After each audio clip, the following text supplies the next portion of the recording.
Alright. Okay. So let's start the lecture. Okay, Assalamualaikum warahmatullahi wabarakatuh. And good morning. Bismillahirrahmanirrahim. Assalatu wassalamu ala asyrafil anbiya wal mursalin wa ala alihi washabbihi ajma'in. Okay. So today we are going to learn about the processor. Okay, so about a single cycle CPU data path. So within this chapter you will understand what is the meaning about the data path. Okay, so and why is it we call it as a single cycle? It's because each of the instruction is treated as one cycle, okay, to be executed. So we review on the previous lecture 4 and lecture 5, okay, whereby you have learned about the combinational elements, right? So one of the elements is multiplexers, or what we call is muxes, okay, which is to select. Why is my pen is not working? Yeah, it's fine. Right. Okay. So multiplexers function is to select among inputs. Okay, so to select among inputs, whereby to select among inputs, they need the control bits. Okay, so here S is the control bits, which is selected from the 2 power of S input. Okay, so let's say if we have 4 inputs, then you would have 2 power of 2 inputs. So your S control bit would be 2. Okay, so each input can be n bits wide. Depend, okay, depended to the bit S. Okay, so if Y is equal to S, meaning that if the selected, okay, if the selected of the bits of S is enabled, okay, then they would choose if it's input 1 or maybe input 0. Okay, so in practice, this data line cannot simply be wired together. So we must add a logic element that chooses from among the multiple sources and steers one of those sources to its destination. It's like a piping. We have a lot of sources, we have a lot of path, okay? Because of, remember when you have like 32 bits registers, right? So actually it was embedded, or it was wired, okay, and then for all these components to be connected together, okay, so they are a lot of paths that they need to go to, okay. So within this position, for example this one, so as you can see, there are 3 paths, there are 2 paths that they need to choose. This one is 2 paths, okay, so one is this, and then one is this, and then also this one also has a 2 path, whereby they need a multiplexer to choose, okay, so where the data should go from, okay, so where the input should go from. So another combinational element is that we use an ALU, or arithmetic logic unit. Okay, so the arithmetic logic unit that we have learned so far is for example, arithmetic, adder, subtract, multiply, and division.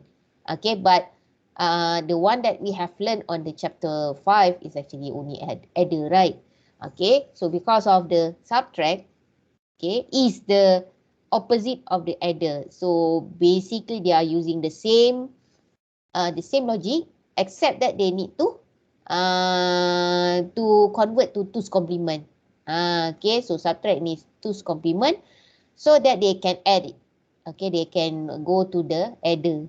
Okay, so and then for the multiply and division, okay, that one is a little bit different. Okay, and then logic. Okay, logic, we have and, or, and not. So these things are inside the ALU. Okay, it is inside the ALU.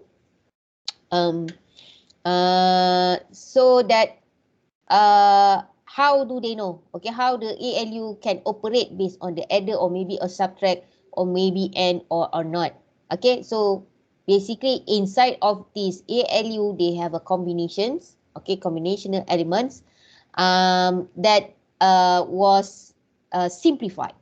Okay, so that was simplified so that at the end of it, okay, they will go through the Y here, all the results. Okay, and then another is element is the sequential element. So this sequential element, okay, is needed to store data. So in this case, we name it as a register. So the register use a D flip-flop. Okay, D flip-flop to store the data in the circuit or in our processor. Okay, so register uses a clock, D flip-flop. Okay, so D flip-flop uses a clock signal to determine when to update the stored value. Okay, so they use the age triggered up to update when the clock changes from 0 to 1. So why does the clock is needed? It's because of they need, okay, they need a timer. It's like a timer to change the state. Okay, to change the state. So in this case, the clock becomes an input to the flip-flop itself. Okay, so data comes from the other inputs. Okay, so meaning come from other elements, other inputs from outside elements, and then they will go through here. Okay, so since this is a D flip-flop, so it should store data, right? So sometimes they would store the 1, sometimes it would store 0. Okay, so in this case, the data is 1 at the moment of this first clock. Okay, one clock cycle 1. Okay, so and then the age triggered. Okay, so the age triggered means that it goes up and then goes down like that. So that's cycle. So that is per cycle. So actually, sorry, it should be start from here. Okay. So so since the clock, okay, start changes state, and then the D is 1, so the Q previously was 0, okay, change its state on the age triggered, okay, they go up to become 1. Okay, so because of the data that has been stored become 1. And then at one moment, the data change from 1 to 0 here. So the Q, okay, still does not change. Okay, so it would only update when the clock changes. Okay, when the clock changes. So in this case, when they go to second clock cycle, here they have age triggered. There's an age triggered there. So at the moment when this time, this is 0, right? So Q becomes 0 back. Okay, Q becomes 0 back until the third clock cycle. At this time, it become 1. So here, the data become 1 back again. So this is how they store data in the circuit. Okay, in the circuit. Okay, so it's because of why we cannot use the combinational is that combinational doesn't have like they cannot retain the data. Okay, so the only element that can retain the data is using a flip-flop whereby the clock, okay, the clock help the this element to retain the data, okay, during the time, okay, the cycle. Okay, so for each instruction, so how do we control the flow of information through the data path? So in a single cycle CPU, okay, single cycle CPU, it means that all stages for one instruction will be completed within one long clock cycle. Okay, so this one clock cycle is sufficiently long to allow each instruction to complete all stages without interruption within one cycle. Okay, so that's what we call as a single cycle CPU, which we would learn after this. Okay, but okay, sometimes we have another cycle. Okay, so here it shows that, okay, so there are five stages. Okay, so 5 stages that they need to complete within this one single cycle CPU. okay, which is long enough, okay, to finish it without interruption. And then alternatively, they have a multiple cycle CPU, only one stage of instruction per clock cycle. So the clock is made as long as the slowest stage. Okay, so the slowest stage is basically the memory and execute. Okay, the memory and execute here. Where's my pen? This one, eh? This one is the longest. Okay, this one is the longest. Also, the execute also is the longest. So, the slow, the execution of the clock is based on the slowest stage, which is the memory access. Okay, so but this time, each of this one cycle, okay, is to execute one stages. Okay, but this is for one instruction. For example, ADD like this, and then register T0, register T1, and then register T2. So to execute this instruction, they need five cycle of CPU. Okay, so to execute it. So several significant advantages over single cycle execution is that unused stages in a particular instruction can be skipped, or instructions can be pipeline, where we can overlap the instruction. So using a small or multiple cycle CPU to execute one instruction, okay, can help to improve the performance of the CPU. Okay, but at the moment we are not going to touch that part. Okay, so this will be touched on chapter 9. So now we are going to go for the one long cycle. One long cycle. Okay, previously you have learned about all MIPS instruction, which is in three formats. One is R-type, I-type, and J-type, right? So we have different fields. Okay, based on this type, we have op or opcode of the instruction. RS, RT, RD is the source and destination register specifiers. And then we have shift amount. Okay, so the number of shift bit that they want to shift on the data. And then function, to select the variant of the operation in the op field. So only R format would have this field. And then target address is target address of jump instruction. And then the sample of MIPS instruction is, have been introduced on our previous lab, right? Also, we have a MIPS light subset. Subset means the original one have an extra instruction. Okay, so for example, we have unsigned. Okay, unsigned instruction. Add U, sub U. Okay, so we have add U, RD, RS, RT, sub U, RD, RS, RT. So the word unsigned here means that to ignore the sign. Okay, ignore the sign and then become a value. Okay, so and then or immediate. Also part of the MIPS like subset, but actually it's already inside the green sheet, right? Load word and store word.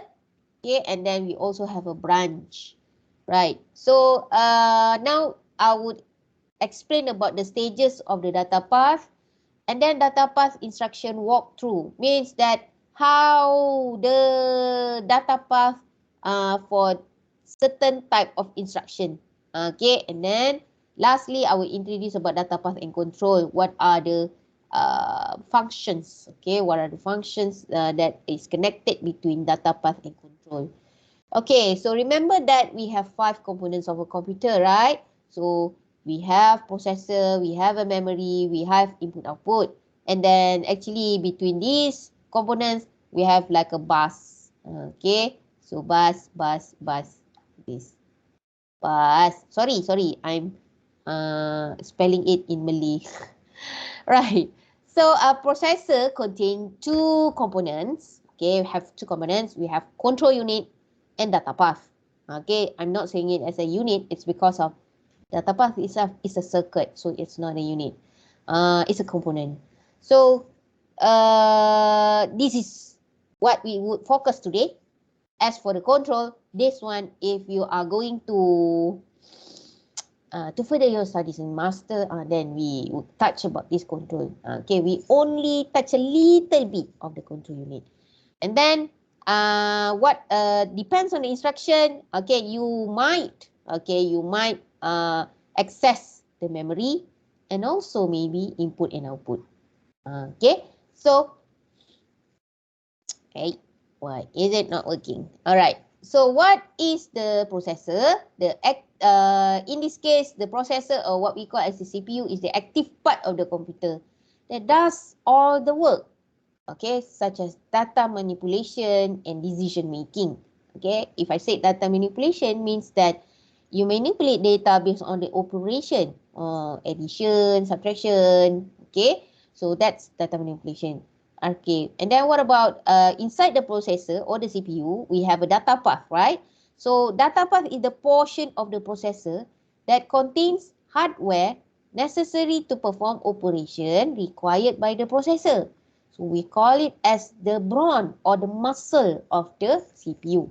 Okay, so when I say muscle, it means that if you imagine your body, right? Okay, so how does if you want to walk, how does it work? Okay, how does it work?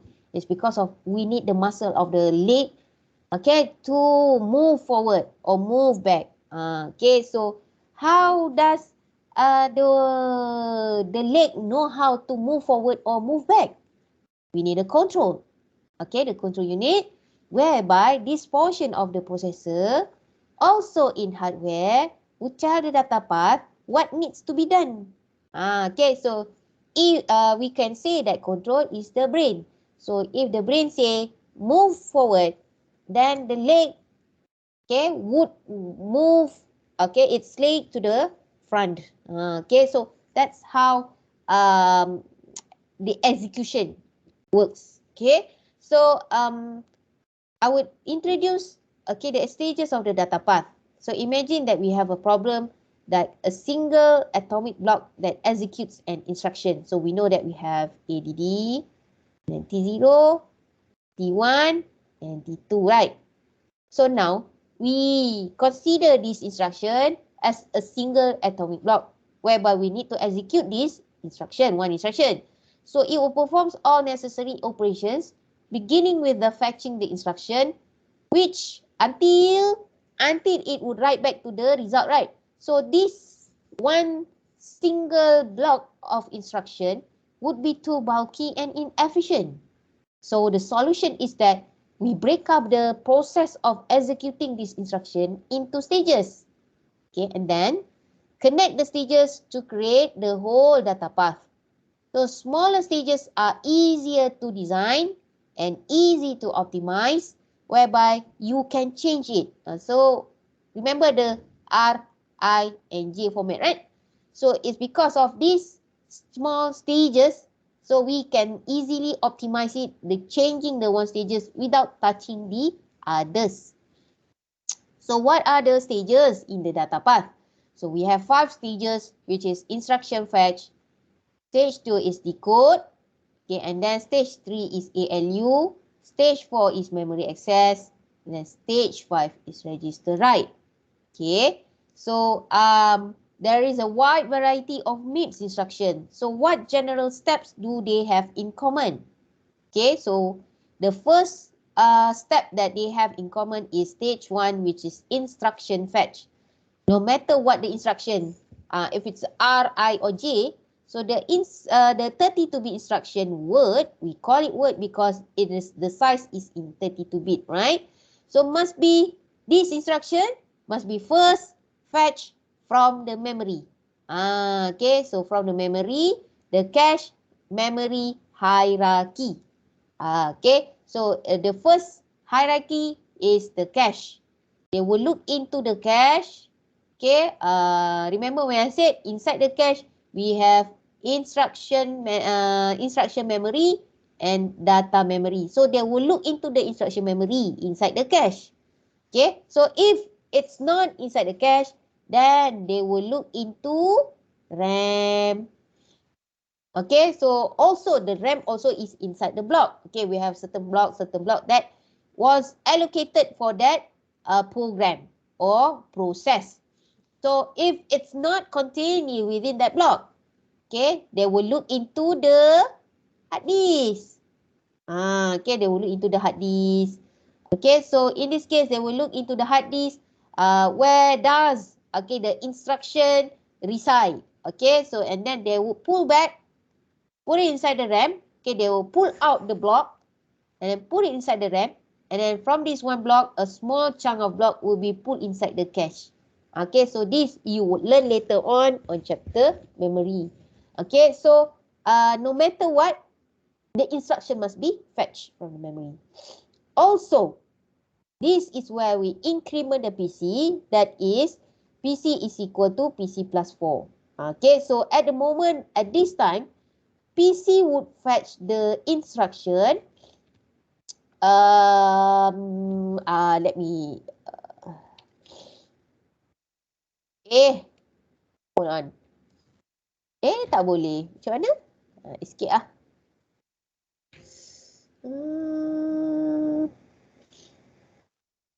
Hold on.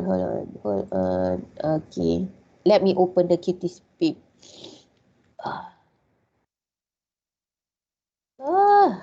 Okay. I have running those today. Alright.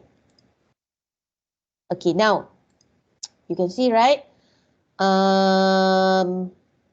Okay, so when you look at the coding here, okay, when I just started to load my QtSpim, so the next instruction should be on 0040024, right?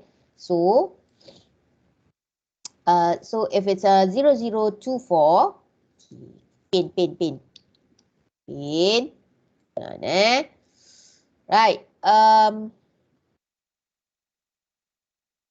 So the memory, okay, the instruction memory reside at this memory. So 004, 000, for example.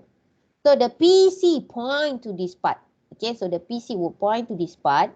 Okay, will contain this address. Okay, so 004, 00024. So based on this address in the PC, so for example, if I, at the moment PC is 0, right? But if I press F10 like this, so the PC would have a value, okay, 40008. So when they want to execute to the next instruction, PC would add 4 again. 4000C, like that. So in this case, what happened is that they refer to the content inside the PC. Okay, and then PC would find this instruction address, okay, this address, and then fetch the instruction that is loaded, okay, on this address. Okay, on this address. So after that, the PC would add 4. PC is equal to PC plus 4. So in this case, 24 plus 4 is equal to 004, 00028, like that. Okay, so F5. Right. Allah Akbar.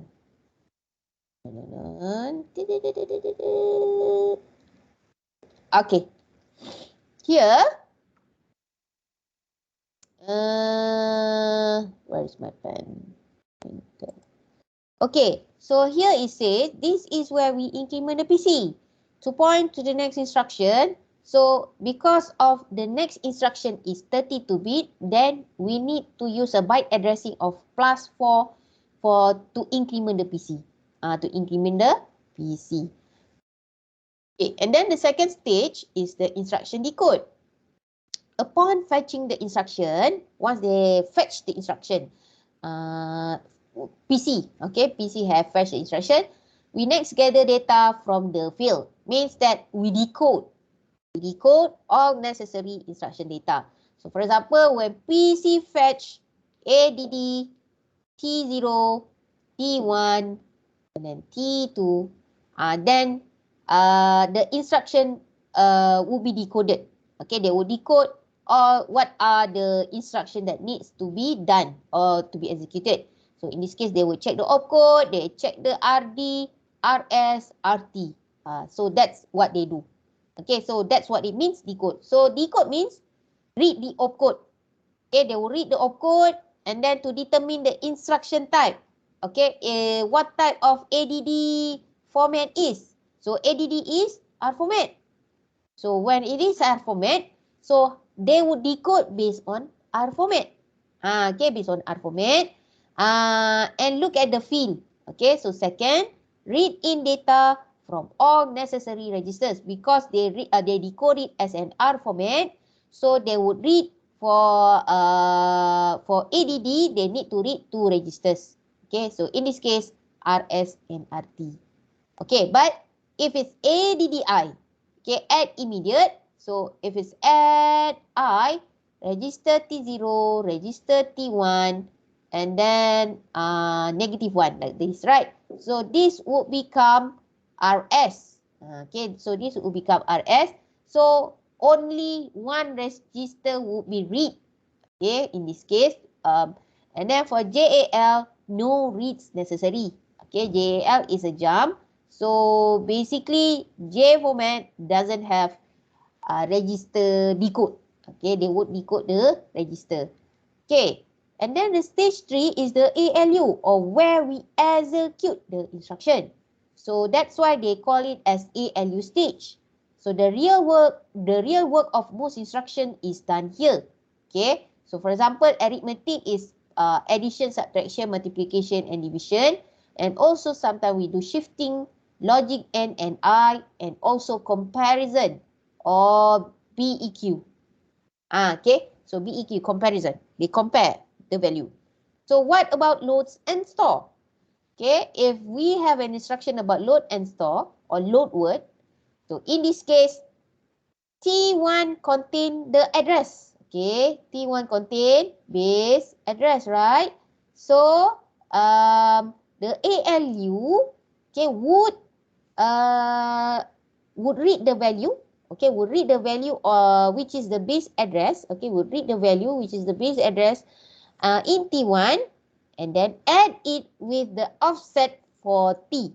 Okay, so that's the function of the ALU. They need to calculate the address, the target address. Okay, so for instruction, load word and store word, okay, ALU calculate memory address. Okay, memory address. Target memory address. So that when they have the target memory, then they can either store or maybe they load. They can load. Okay, now stage 4 is a memory access. Stage 4 is actually only the load and store instruction. Okay, so only load instruction, load word, load byte, load half word, okay, all those type of keyword of load. And also store word, store byte, store half word. Okay, so all these store instruction would have a memory access stage. Others would remain idle. Okay, so other type of instruction would remain idle on this stage or skip it altogether. So since these instructions have a unique step, we need this extra stage to account for them. Okay, so because they need to access to the memory, so they create this unique step. So as a result of the cache system, this stage is expected to be fast. Okay, hold on, let me get my drink first.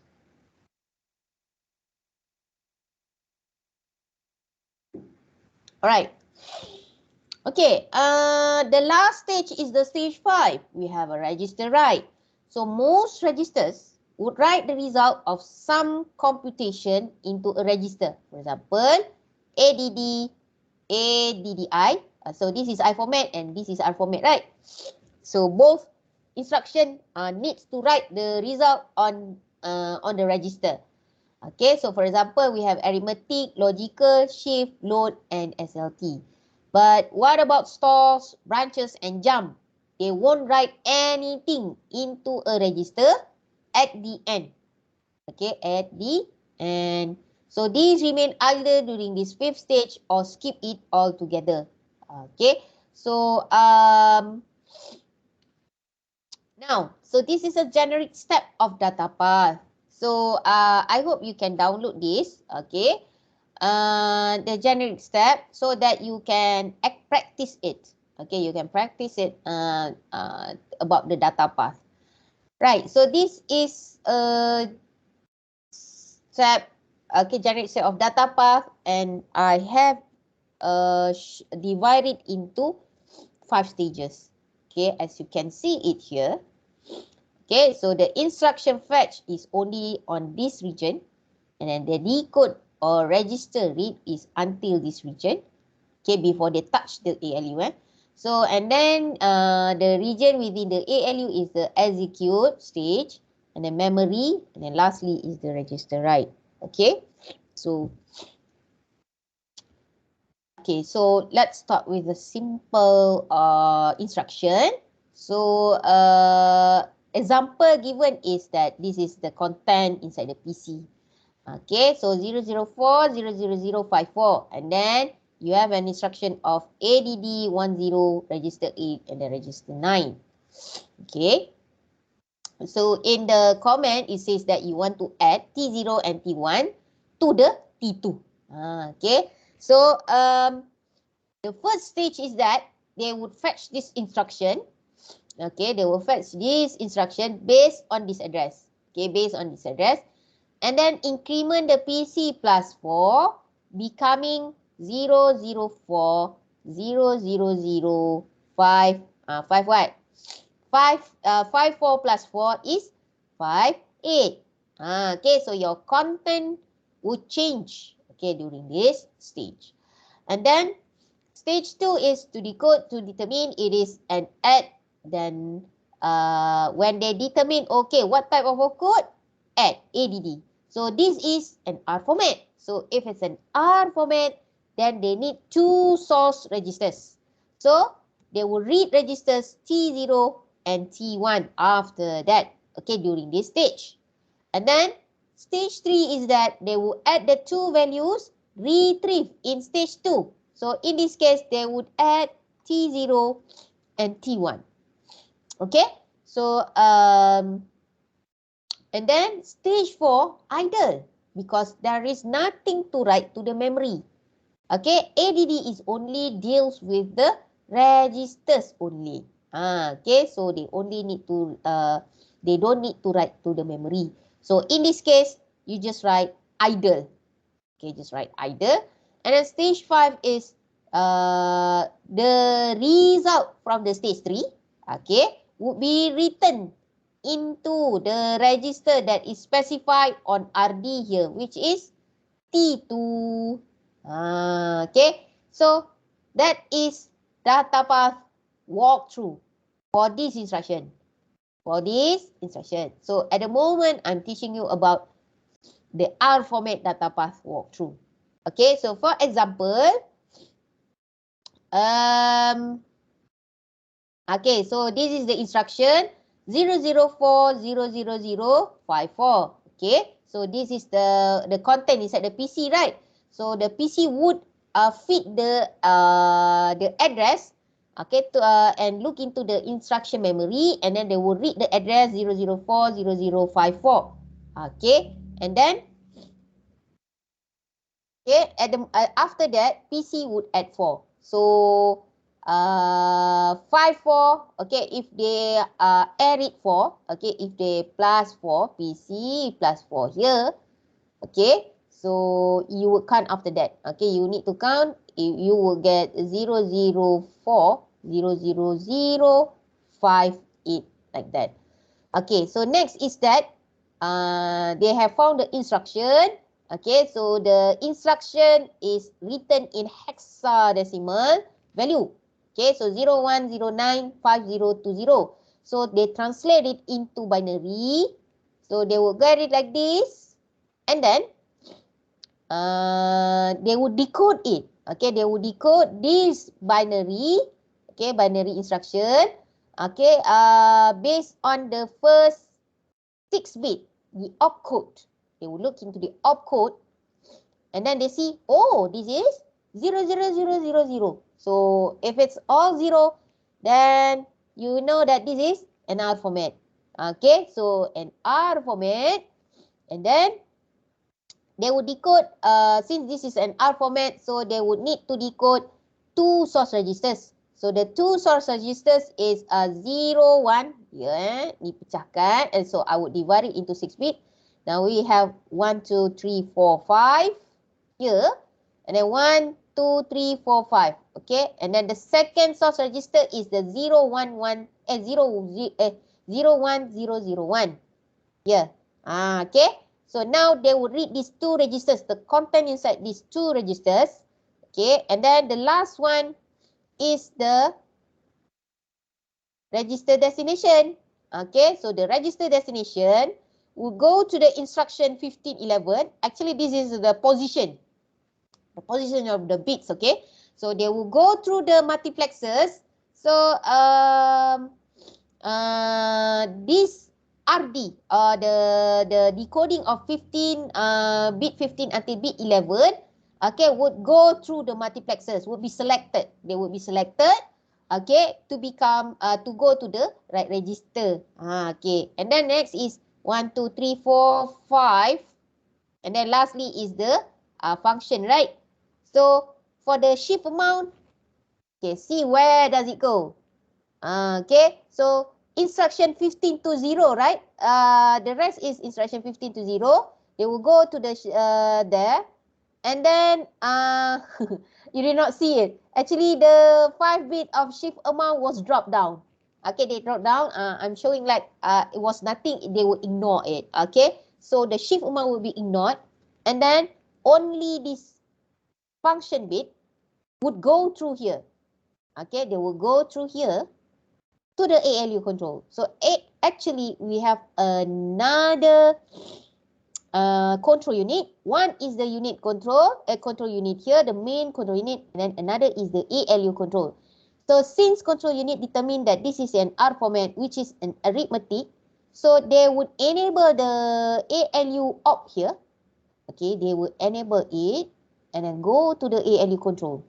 So when they feed the function to the ALU control, then ALU control would decide what are the operation. Okay, so now they have decoded it, right? So now they have decoded. Next is that the content inside the T0 and T1 is supplied into the ALU. So once the ALU control has enabled the operation, which is add, okay, so the content inside the T0 and T1 would be supplied into the ALU, and then they would be added. They will be added. Okay, next is that the result. Okay, go back to the ALU, and then they pass through the memory, data memory here. So pass through means they will become idle on this stage. Okay, they will become idle for this stage. So if it says idle, it means that the path means they go outside. Okay, they go outside of the data memory to go to the multiplexer. Okay, so this time multiplexer would choose the path from the ALU result. Okay, to go back to the right data. Okay, they will go back to the right data here, and then write the data to the right register. So result is sent to right data and store to right register there. Okay, so that's how they do the operation. And lastly, PC plus 4 would be the result. Okay, the result of PC plus 4 will be added or supplied to the PC. So in this case, 004, 0058. So it will be the next one. Okay, the next instruction that they need to execute. Okay, so far so good. Understand? So this is recorded. So you can go back after this. Okay, this is recorded, and then you can just go back and then look back on the explanation that I have made for this data path. So what you have seen at the moment is the data path. Okay, the data path of the R format instruction. Oh, actually I forgot about something. This is not the latest. This is not the latest slide. Sorry about that. Okay, let me show you this one lah. Oh, hold on, sorry. Okay, so let me show back. Chapter 8. This one. Let me show the simple one lah. Okay, better show the simple one to you. Ni. Okay, so this is the generic steps of data path using a block diagram. Okay, so basically it's the same. So this is the instruction fetch. And then we have RD, RS, and RT whereby we decode it. Okay, we decode it. And then we have an execute and also we have data memory. So what about the register, right? So all the result. Okay, so all the result, okay, will go out, okay, from this part. Should be, where is the pen? Pen. So it should be like this. And tarat, macam tu. Okay, so if the result, okay, is only for ADD, doesn't go to the data memory, then the one of the path is that they just skip the data memory and go back to the register, right?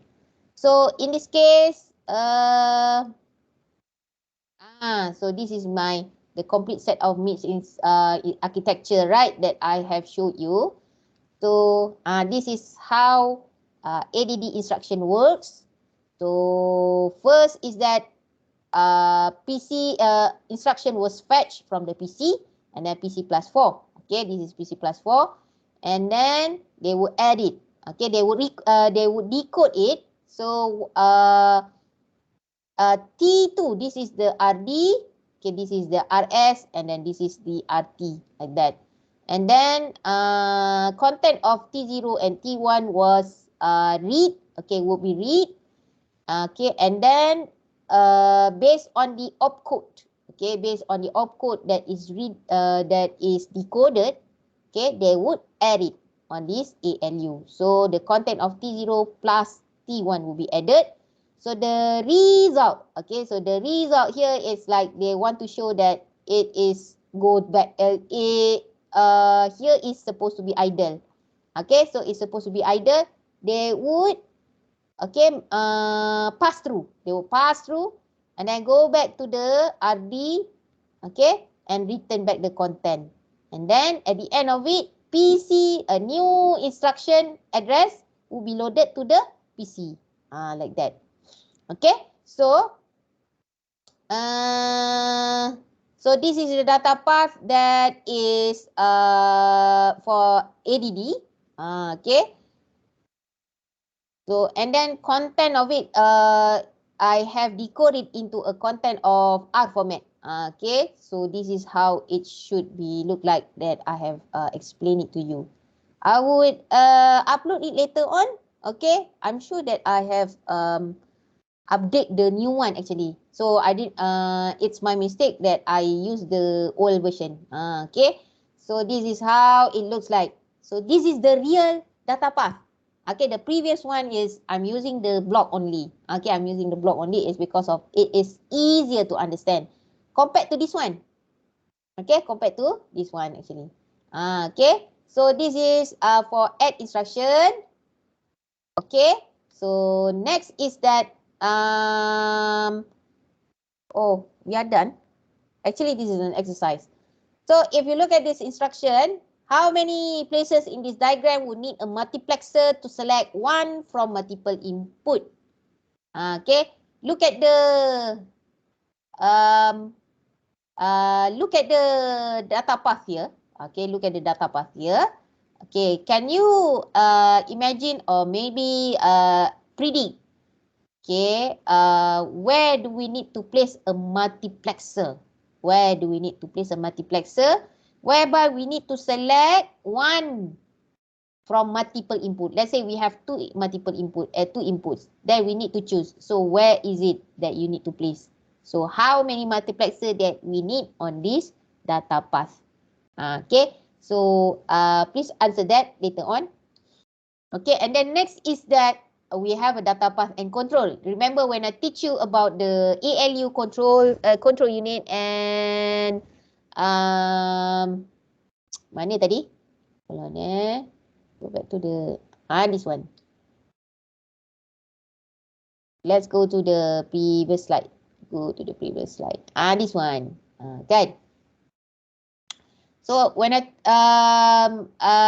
blue colored one, the blue colored one here is basically the control part.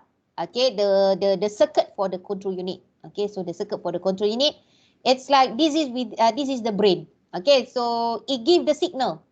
Okay, the blue line here gave a signal. For example, to the multiplexer here, and then also for the ALU control and also the ALU. Okay. So if you can see it here, okay, if it's an ADD, okay, R format, and then they would trigger the signal for the ALU operation here, this one. Okay, they would enable it, and then go to the ALU. And then let's say if you want to load word, okay, load word. If it's a load word, and then look at the instruction here, or the option here. We have register destination branch, memory write, memory read, memory to register. Okay, so memory to register and then memory read. Okay, so and then other is ALU operation, memory write, ALU source, and then register write. So for load word, memory to register. Okay, so memory to register, and then they will enable this part, and then go here. And then if it's a store word operation, then they will enable memory write, and then pergi ke situ. They will go there. So this is control unit, your brain. They will give you signals. Okay, they will give you signals, right? So that's it. We have reached the end of the slides. Okay, but it is 9 o'clock. So I would try to finish up another slide, which is chapter 9. Okay, because of I want you to see. Okay, I want you to see what are the different data path for other format. Okay, so I'll just touch about only one type. Okay, only one I format. I format has a lot of instruction, right? But they have a different data path. So this slide, okay, actually we have a lot of slide actually for this one, 34, you know. But even if it's 34, the explanation taken is too long. Okay, so let's start with the I format here.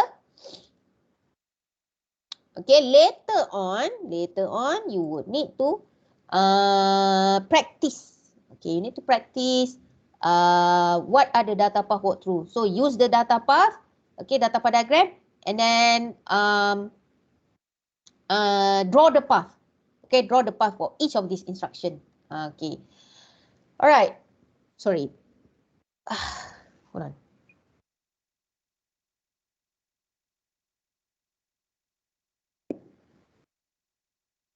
Okay, so now is another instruction is SLTI, set less than immediate, T2, T1, 17. Okay, so let's open the where is my green sheet? Okay, now this is my green sheet. Okay, set less than immediate is an I format. Okay, so what does it do? They would compare, yes, it will compare. Okay, it will compare and store the result to RT. There, can you see? So here it says set less than immediate. Okay. Right. Okay, set less than immediate. Okay. For example,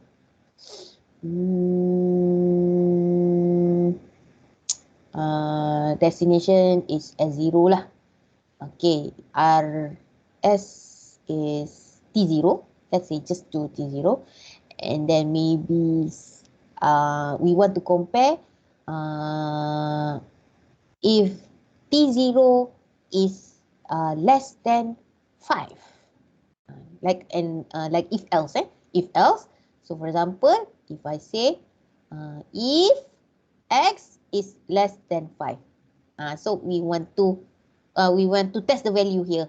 Test the value X, right? So if X is less than 5, okay, then if it's true, okay, so if it's true, then they would put a bit 1 here. They will put a bit 1 here on S0. Okay, so in this case, so this is RT, this is RS, this is immediate. So what happened is that RT is equal to RS. Is it less than 5? Okay, so 1 here is here. It says here, if it's true 1, if it's false 0. So RT is equal to 1. RT is equal to 1 if true. RT is equal to 0 if the result is false. Okay, so the comparison is false. So RT only contain 1 or 0. Only. Only. So in this case, this is an I format. Okay. So here it says if T1, okay, so the instruction is SLTI, T2, T1, and 17. So if T1 is less than 17, then T2 would contain 1. Else, T2 would contain 0. Okay, so for this instruction, they have the same common thing. Okay, so stage 1, stage 2, and stage 1 and stage 2 actually. So stage 1 is that they would fetch this instruction and then increment the PC. Okay, so whatever the value that PC is given, they would plus 4. And then stage 2 is to decode to determine. Okay, decode the operation, decode opcode to determine, okay, it is an SLTI. Okay, so the first 6 bit of the opcode would be determined, okay, oh, this is SLTI, and then it is an I format. So they only need one source register, which is the RS. So they would read RS, in this case, RT. Okay, the content of the RT. Okay, and then, all right, so and stage 3 is that based on the opcode here, set less than immediate. So what does it mean set less than immediate? Is that they compare the source with the immediate value. So the word here change, the action change. They compare. Previously for the ADD, they do addition, right? Add value, retrieve in. But this time, because the action is that they compare the value, so the action is compare value, retrieve in stage 2 with immediate 17, with the integer 17. Okay, so there's a changes there on the stage. Okay, depends on the opcode. Okay, so your changes is on this part. Okay, is on this part. Okay, and then stage 4, okay, is also the same with the I format. It is either because they don't access the memory. Okay, and then stage 5, they would write the result. Okay, since we have RT here as the destination, so the result of the comparison value, which is if it's 1 or 0, if it's 1 or 0, then they would write the 1 or 0 here on the from the stage 3, okay, to T2. So in this case, okay, they write 1 if register source was less than sign immediate, 0 otherwise. And then this result will be written to register T2 there. Okay. So so this is an example of SLTI instruction using a block diagram, a very simple one. So first is that they fetch instruction and then PC plus 4. Okay, so this is PC plus 4. And then they will decode it. Okay, they decode that this is an SLTI, so they need RS and RT, T1 and T2. Okay, so this is your register destination or RT, and then this is your RS. And then they would read the content. Okay, they would read the content in the register T1, and then forward the value of immediate to the ALU. So based on the operation that is decoded, okay, so ALU control unit, ALU control unit, sorry. So based on the ALU control unit, so they would compare the value. Is T1 less than 17? If it's yes, the value is 1. Okay, result is 1 if true and 0 if false. Okay, so then this value would pass through the data memory, which is idle here. Okay, and then go back and return to the RT, which is our which is T2 in this case. And then the next instruction will be loaded. Next instruction address will be loaded to the PC. So this is how SLTI in a simple block diagram. Okay, for a detailed complete MIPS architecture. Okay, so first is that they load the, let's say this is a PC that contain SLTI, just an example. So 004, 00058. And then what they, and then they add 4. Okay, and then they will add 4. So after they read the address, then they would fetch the instruction which contain the value 292A0011. Okay, so how do I hide my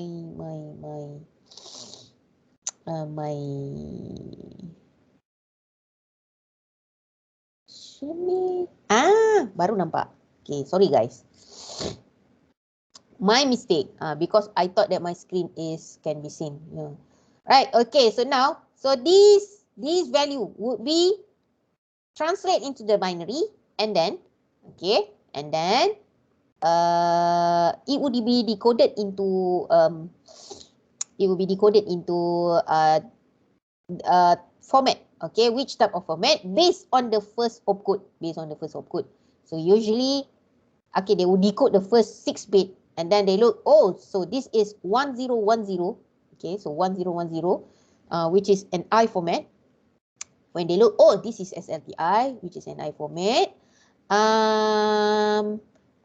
So they will set up, okay, so for SLTI, which is an I format, okay, they need 2 source. Okay, one is the immediate and then one is the RT, and then RS and immediate will become the source. So they only need to read or decode RS only. Okay, and then RT become the register destination. Okay, so 1, 2, 3, 4, 5. And then 1, 2, 3, 4, 5. And then 1, 2, 3, 4, 5. 1, 2, 3, 4, 5. Yeah, I think so. Right. So next, sorry. There's no this one. It's only 1, 2, 3, 4, 5. 1, 2, 3, 4, 5, 6, 7, 8, 9, 10, 11, 13, 14, 15, 16. Betul. Sorry. My mistake. There's no division here. So it's only 0, 0, 0, 0, 0, 1, 0, 0, 0, 1. Okay. So once they have decoded that this is I format and SLTI instruction, so they would read the RS as the read register 1. And then RT, okay, so since this is an I format, RT become write register. So see, so even though the instruction here, they have 2 paths. So they will go to the read register 2, or maybe they will go to the multiplexer. But since this is SLTI, so I format, Okay, so they would ignore this part. Okay, they would not become a read register, but instead the multiplexer open the gate. Okay, open the gate and then forward the value or forward the read register RT to become the write register. Okay, so next is that immediate. So immediate would go to the instruction bit 15 to 0 and then go to this line. They will go to this line. It will be sign extended. Okay, so 16-bit offset would be sign extend to a 32-bit. Okay, so any other operation that use an immediate, they would sign extend it to become 32-bit. Okay, so this sign extend will go to the multiplexer. Okay, they will go to the multiplexer. So in this case, the control unit would need to enable it. Okay, they will need to enable it.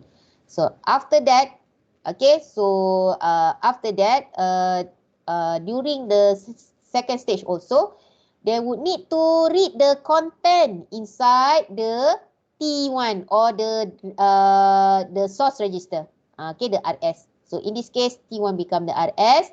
So content in T0, okay, and sign extend. Okay, sign extend here would be loaded to the ALU. Okay, so they would load into the ALU. And then the ALU operation also would give a signal to the ALU control to tell what type of operation that is needed to do. So in this case, they use compare. They use compare is T1 less than 17.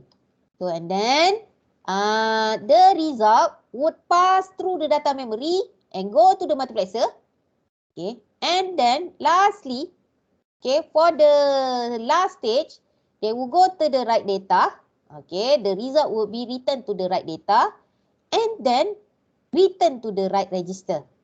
Okay, so result is sent to write data and store to write register. Lastly, okay, since we have finished the execution, so PC plus 4 would be loaded to the next one. Okay, to the PC. Okay, so that's it. Okay, so do you want me to go to continue? Okay, we have a store word. Okay, and then lastly is the load word actually. Okay, this is the last one. So this is the last one. Okay, so this one. Okay, so this is the thing that is important. Only R-type and I-type was covered in the data path walkthrough. But, okay, during your coding, you would not, you would need to do programming in branching and also jump. I would teach you on during the lab. Okay, so some of the coding would come out in the finals actually. So this is our data path. Okay, only for the data path would cover the I format. Okay, so that's it for the chapter 9. Is there any other questions? Or stop here so that you can digest the instruction, whatever that we have learned so far. So until the SLTI. Okay, so I would not give you any more than that. So we can continue next with the store word and load word. This one is quite different. Okay, so it needs a lot of time to explain. So although we would finish at 9, 10, okay, so what you can do, okay, what you can do is that you have read your coding, right? You have done like a sample of coding in your lab assessment. Like, where is my lab note?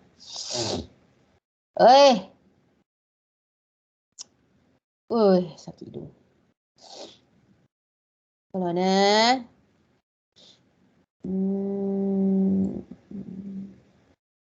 Yeah, I've given you a code, remember? And then you do the exercises, pumpang macam tu.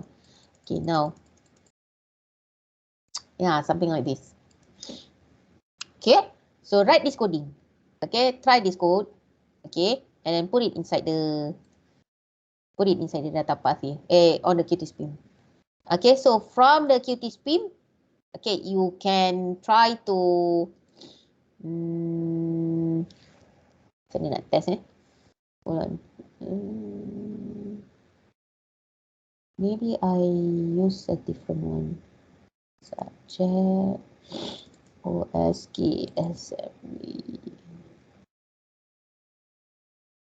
Banyak sangat ni. Hold on. Test. Ada tu dah test.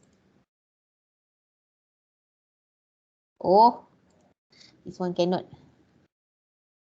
Hold on. Just copy this one, Notepad. Okay, so this is the coding, and then I would save it to subject assembly. Okay, hello. Dot that this is a simple one. The sample. Okay, now I will try to load this file. Dah not responding. Oh my god. I see, man. Was supposed to be. Did I click the abort? I thought that I already put abort there. Okay. That's why. If it's an error, you need to quickly abort the instruction so that your computer will not get hang actually. Hello. Okay, dah. This one. For example, okay, now. Why? I hope that you can see my... I think I can make it bigger, right? 15. Then the font there is 15. Okay. Besar pun. Okay, now. So this is the code that has been loaded, right? So it will start at 004, 0024. So given this coding, try to write the data path. Okay, so based on the slide that has been given to you, this one. Okay, so it's basically the same as SLTI. Only the operation would be different. Okay, it will be different. Okay, as I said before, the action would be different. Okay, the action will be different based on the command. Okay, so take out this instruction. And then based on the PC, and then try to do a data path walkthrough for each of these instructions until ORI ADDU. Okay, or immediate and ADDU is the R format. So just do the simple one, ADDU, R format, and then R format, such as subtraction. Don't do multiplication. Multiplication is not yet. Okay, don't do that. Okay, and logic and ANDI. Okay, so that type of instruction. So just do a simple one. Okay, so that you know how to do the data path walkthrough. Okay, so this one is a very simple one. So for the final exam, it would be the hardest part. So better you practice first the simple one, and then you can explain it later on. And also during the during the project, I would ask you about data path walkthrough for each of the instruction that you have write. Okay, so I will choose one. And ask you what are the data path walkthrough for this instruction. Okay, so practice this later on. Okay, practice this. Okay, so go back and then look at instruction and then try. Just try other type of questions. For example, this time we use SLTI, right? So maybe, maybe you can use NI or immediate. Okay, what else? Not load upper immediate, not yet. That one is not yet. Okay, not that one. Okay, ADDI. Okay, so you can do that. and I. So just a simple one. So even this simple one also take time for you to absorb. Okay, to absorb the instruction. Okay, so that's it for the lecture 8. Okay, so remind me. Okay, remind me that we have stopped at SLTI, and then we need to start here. Okay, I don't know how to put my tag in this part. How let me look back later on. It's okay. Okay, so just do remind me. Class representative, remember So we need to start at stalwart. Okay, so next week is too long for me to remember. Okay, so that's all. There's no question, right? No question? Or do you want me to repeat the data path? No question? Mudiam. Tidur? Sleeping? Ahmad? Is it okay? Bangun. Bangun. Alright, okay. So do this. Okay, do this later on. Practice it. Okay, practice it. Okay, so this is only when you look at the data path walkthrough is only a simple how do I say, a simple explanation. Okay, it's because of I want to give you like a brief overview of what happened during the processor. Okay, so uh, it's not like I want you to follow one by each of these words, but actually you can just refer it. Okay, you can just refer it using this part. Okay, because I have divided it into 5 stages, so it will be easier for you to understand it. Okay, so that's all. Okay, so since there is no question, so next week I would give you a lab. What is our lab exercise for lab 9? I'm not sure this would become a lab assessment. Maybe I would give you, this one. So next week, our lab would become a real lab one. Okay, so I would teach you how to write the command for the load word and store word, how to use it so that it will become successful. So those who try it previously and then it does not working, right? So don't worry. Okay, I'll teach you how to start with the memory access here. Okay, so for the memory addressing, using a memory addressing is quite delicate, but if you know how to do that, then you will you won't have any problem. Okay, so the exercise for the lab 9 will be a programming part. So for the chapter 8 and chapter 9, let me think about it, how to give you an exercise for that. I know you don't like exercise. I know you don't like to do a lot of assignment. But there's a but there. But if you are not familiar with the exercise, with the assessment given, you will not be able to successfully answer or understand the questions during the final exam. Okay, so I'll try to think about what quizzes that I should give. So after this chapter, after chapter 9, where is the question? No, lecture note. So we have lecture 8 and lecture 9.